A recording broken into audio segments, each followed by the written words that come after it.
నమస్కారం సిటీ వార్తలకు స్వాగతం. అడల్ట్ బీసీజీ వ్యాక్సినేషన్ పై ఎలాంటి అపోహలు అవసరం లేదని డిఎంఎన్హెచ్ఓ విజయలక్ష్మి స్పష్టం చేశారు. 60 ఏళ్లు పైబడిన వారికి, స్మోకర్స్కు, డయాబెటీస్ ఉన్నవారు, 3 ఏళ్ల నుంచి టీబీ మందులు వాడుతున్న వారితో పాటు వారి కాంటాక్ట్స్ బీసీజీ వ్యాక్సిన్ తీసుకునేందుకు అర్హులని చెప్పారు. 3 నెలల పాటు ప్రతి గురువారం అన్ని సచివాలయాల్లో ఈ వ్యాక్సిన్ వేసేందుకు చర్యలు చేపట్టినట్లు ఆమె తెలిపారు. గర్భిణీలకు నిబంధనలకు విరుద్ధంగా సిజేరియన్ చేసి డెలివరీలు చేసే హాస్పిటల్స్పై కఠిన చర్యలు తప్పవని హెచ్చరించారు. ఏపీలో 12 జిల్లాల్లో ఈ ప్రోగ్రాం జరుగుతుందండి. అందులో గుంటూరు ఒక డిస్ట్రిక్ట్.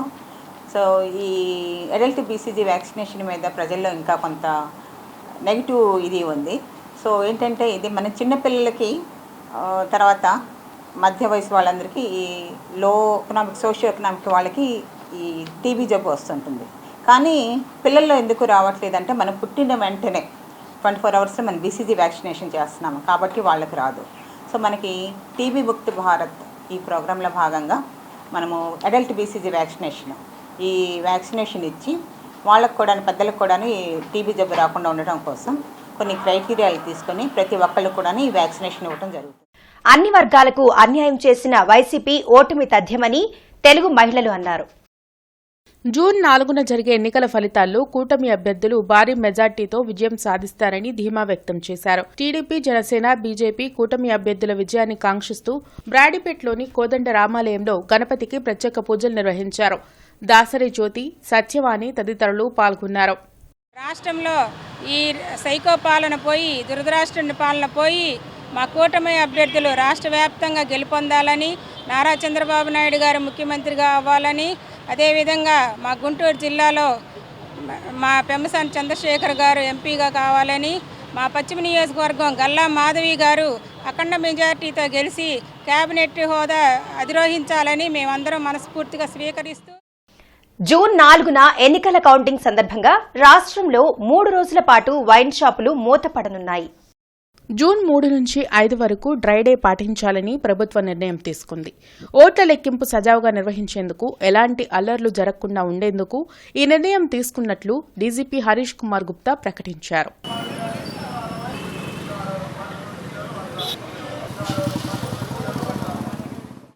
కొత్తపేట శ్రీ ఆంజనేయ స్వామి దేవస్థానంలో హనుమత్ జయంతోత్సవాలు ఘనంగా ప్రారంభమయ్యాయి. జూన్ 2 వరకు జరిగే ఈ ఉత్సవాల్లో ప్రతిరోజు విశేష పూజలు జరగనున్నాయి. ఆంజనేయ స్వామికి నిర్వహించిన 1,00,000 తులసి పూజల్లో భక్తులు పాల్గొన్నారు.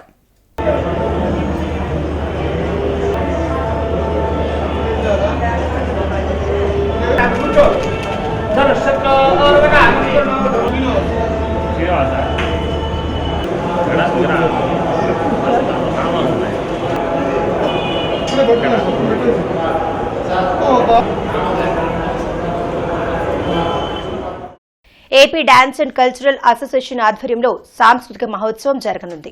జూన్ 8న నిర్వహించనున్న రాష్ట్ర స్థాయి వెస్టర్న్ డాన్స్ పోటీలకు సంబంధించిన పోస్టర్ను బృందావన్ గార్డెన్స్లోని అసోసియేషన్ కార్యాలయంలో ఆవిష్కరించారు. జూన్ 2లోపు పోటీల్లో పాల్గొనే అభ్యర్థులు రిజిస్టర్ చేసుకోవాలని AP dance and cultural association అధ్యక్షులు కళ్యాణ్ తెలిపారు. కార్యక్రమంలో అరుణ్ కుమార్, నర్సీ తదితరులు పాల్గొన్నారు. జూన్ 8న Andhra Pradesh dance and cultural association ఆధ్వర్యంలో వెస్టర్న్ డ్యాన్స్ సోలో పోటీలను నిర్వహిస్తున్నాము. ఈ పోటీలు స్థానిక శ్రీ వెంకటేశ్వర విజ్ఞాన మందిరంలో ఉదయం 8 గంటల నుంచి ప్రారంభమవుతాయి. అలాగే ఈ పోటీల్లో సబ్ జూనియర్స్, జూనియర్స్, సీనియర్స్ 3 విభాగాల్లో ఈ పోటీలు ఉంటాయి. ఈ పోటీల్లో పాల్గొన్న ప్రతి ఒక్కరిని ప్రోత్సహించాలనే ఉద్దేశంతో పాల్గొన్న ప్రతి ఒక్కరికి గోల్డ్ మెడల్, సర్టిఫికెట్ అందించడం జరుగుతుంది. అలాగే ప్రైజ్ విన్నర్స్కి ఈవినింగ్ ప్రైజ్ డిస్ట్రిబ్యూషన్ ఉంటుంది. ఈ పోటీల్లో పాల్గొన్న ఇంట్రెస్ట్ ఉన్నవాళ్ళు ఫోన్ నెంబర్ 8897508897 ఈ నెంబర్కి సంప్రదించి జూన్ 2లోపు వాళ్ళ పేర్లని నమోదు చేసుకోవాలి. ఎందుకంటే జూన్ 2 తర్వాత ఎంట్రీస్ని క్లోజ్ చేయడం జరుగుతుంది. అసోసియేషన్ తరపున ప్రతి 3 నెలలకు ఒకసారి ఇలాంటి కాంపిటీషన్స్ చేస్తున్నాం. ఈసారి సమ్మర్ క్యాంప్ జరుగుతుంది అన్ని డ్యాన్స్ ఇన్స్టిట్యూట్స్లో. ఈ సమ్మర్ క్యాంపులో చేసిన పిల్లలందరి దగ్గర ఈవినింగ్ పర్ఫార్మెన్స్ జరుగుతుంది. మార్నింగ్ కాంపిటీషన్స్, అలాగే ఈవినింగ్ పర్ఫార్మెన్స్ ఉంటుంది. గ్రూప్ డ్యాన్సెస్ జరుగుతాయి. ఈ పిల్లలందరినీ ఈ సమ్మర్ క్యాంప్లో మంచి యాక్టివిటీ వచ్చి వాళ్ళలో ఉన్న ఆ టాలెంట్ని బయటపెట్టడం కోసం ఇలాంటి కార్యక్రమం చేసాం. దీన్ని అందరూ వచ్చి జయప్రదం చేయాల్సింది. నాథ్ సెంటర్లోని ఆంజనేయ స్వామి దేవాలయంలో 37వ హనుమాన్ జయంతి ఉత్సవాలు వైభవంగా కొనసాగుతున్నాయి. ఉత్సవాల్లో భాగంగా అఖండ దీపారాధన, అంకురార్పణ, ఇతర కార్యక్రమాలను వేద పండితులు భక్తి శ్రద్దలతో నిర్వహించారు. ఉత్సవాలను దేవస్థాన చైర్మన్ తిరువల్లూరి వెంకట సుబ్బారావు, హనుమాన్ దీక్ష సమాజ సభ్యులు నాగేశ్వరరావు, అనిల్ కుమార్, వంశీ, జగదీష్, రమేష్, రమణ పర్యవేక్షించారు.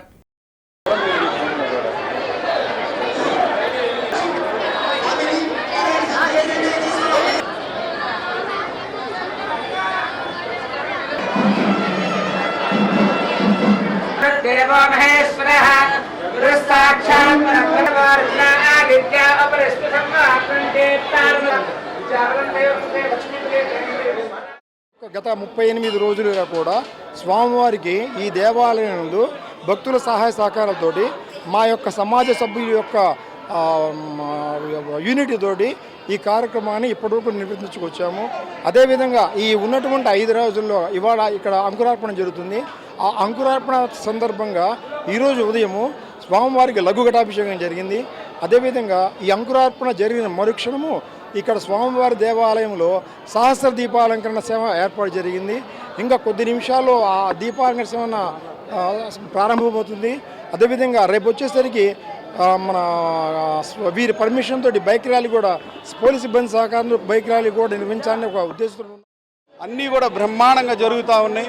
రేపు కట్టాభిషేకము, అలాగే గ్రామోత్సవం, అలాగే 2వ తారీఖు మహా అన్నదాన కార్యక్రమం, స్వాముల చేత ప్రత్యేకమైన ఆగుపూజ ఏర్పాటు చేయడం జరిగింది. స్వామి మా దీక్షా సమాజం తరఫున ప్రతి ఒక్కరు వారి కుటుంబ సభ్యులకి, మన దీక్ష తీసుకున్న స్వాములకి ప్రత్యేకమైన ఆకుపూజ స్వామివారికి పట్టాభిషేకమైన మరుసటి రోజు 2వ తారీఖు ప్రత్యేకమైన కార్యక్రమం ఏర్పాటు చేశాం స్వామి. ఆకుపూజ కార్యక్రమం అనంతరం దీక్ష విరమణం జరిగిద్ది, మహాన్నదాన కార్యక్రమం జరిగిద్ది స్వామి.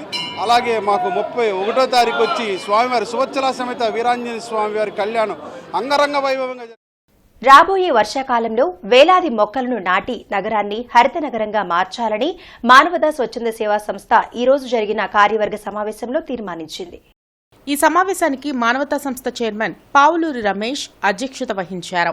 మానవతా ముఖ్య సలహాదారు శ్రీ వల్లంరెడ్డి లక్ష్మణ్ రెడ్డి ప్రసంగిస్తూ గుంటూరు నగరంలోని ప్రతి ఇంటికి పళ్ల మొక్కలు పంపిణీ చేయడానికి, విద్యా సంస్థలు, ప్రభుత్వ కార్యాలయాల్లో మొక్కలు నాటి వాటిని బ్రతికించడానికి కార్యాచరణ ప్రణాళికలు రూపొందించుకుందామని తెలిపారు.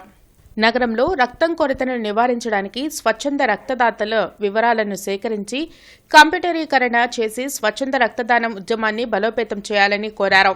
మానవతా చైర్మన్ పావులూరి రమేష్ ప్రసంగిస్తూ గత 2 సంవత్సరాల కాలంలో గుంటూరు నగరంలో వృద్ధాశ్రమాలు, అనాథలు మరియు పిల్లల ఆశ్రమాలు, మానసిక వికలాంగుల హాస్టల్లో భోజనం వితరణ కల్పించడం, శాంతిరథంతో పేదల అంత్యక్రియలకు తోడ్పడడం, ప్రతిభ గల విద్యార్థులను ప్రోత్సహించే కార్యక్రమాలు చేపట్టామని తెలిపారు.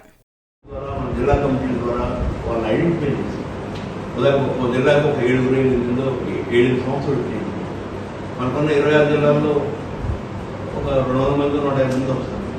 వాళ్ళతో 1 డే పూర్తిగా మార్నింగ్ టు ఈవినింగ్ పెట్టుకోవాలి. వాళ్ళని వాళ్ళు వాళ్ళ సర్క్యులేట్ వాళ్ళ మార్కెట్. సో అంటే మన పరిధి గుంటూరు నగరం అనేది కొంత మెంబర్షిప్ ఇక్కడ ఉంటుంది, యాక్టివిటీస్ ఇక్కడ చేస్తాం. కానీ మనం ఆహ్వానించే వాళ్ళు గుంటూరు నగరానికి పరిస్థితి కాకుండా ఇంకా వస్తే దానివల్ల కొంత అనుభవం. కార్యక్రమంలో మానవతా కన్వీనర్ వజ్రాల వెంకట నాగిరెడ్డి, డైరెక్టర్లు ఉప్పల సాంబశివరావు, సిహెచ్ రామబ్రహ్మం, బిఎన్ మిత్ర, నల్లమూతు సాంబశివరావు, మానవతా ట్రెజరర్ టీవీ సాయిరాం తదితరులు ప్రసంగించారు. కొత్తపేట ఆంజనేయ స్వామి దేవాలయం, నెహ్రూ నగర్ అయ్యప్ప స్వామి దేవాలయంలో తెలుగు మహిళలు, వీర మహిళలు, బీజేపీ మహిళలు మహాకూటమి గెలవాలని, చంద్రబాబు ముఖ్యమంత్రి కావాలని పూజలు నిర్వహించారు. అలాగే గుంటూరు ఎంపీ అభ్యర్థి పెమ్మసాని చంద్రశేఖర్, ఎమ్మెల్యే అభ్యర్థులు మహమ్మద్ నసీర్, గల్లా మాధవి అత్యధిక మెజార్టీతో గెలవాలని మహిళలందరూ కోరుకున్నారు. ఈ పూజల్లో నన్నపనేని విజయలక్ష్మి, తిరువల్లూరి పద్మావతి, హనుమాయమ్మ, లక్ష్మి, త్రిపుర, కుమారి, లోకేశ్వరి, మణి తదితరులు పాల్గొన్నారు. కూటమి అభ్యర్థి తప్పకుండా మంచి మెజారిటీతో గెలుపొందాలని జనసేన, బీజేపీ, టీడీపీ మహిళలందరం కలిసి ఈరోజు పూజలు చేయించడం జరిగింది. మన రాష్ట్రానికి పట్టిన రాక్షస పాలన అంతమొందాలని చెప్పేసి రేపు చంద్రబాబు నాయుడు గారు ముఖ్యమంత్రి కావాలని, నజీర్ అహ్మద్ గారు తూర్పులో భారీ మెజారిటీతో గెలుపొందాలని కోరుకుంటూ అందరం పూజలు చేయించడం జరిగింది. సిటీ వార్తల సమాప్తం. నమస్కారం.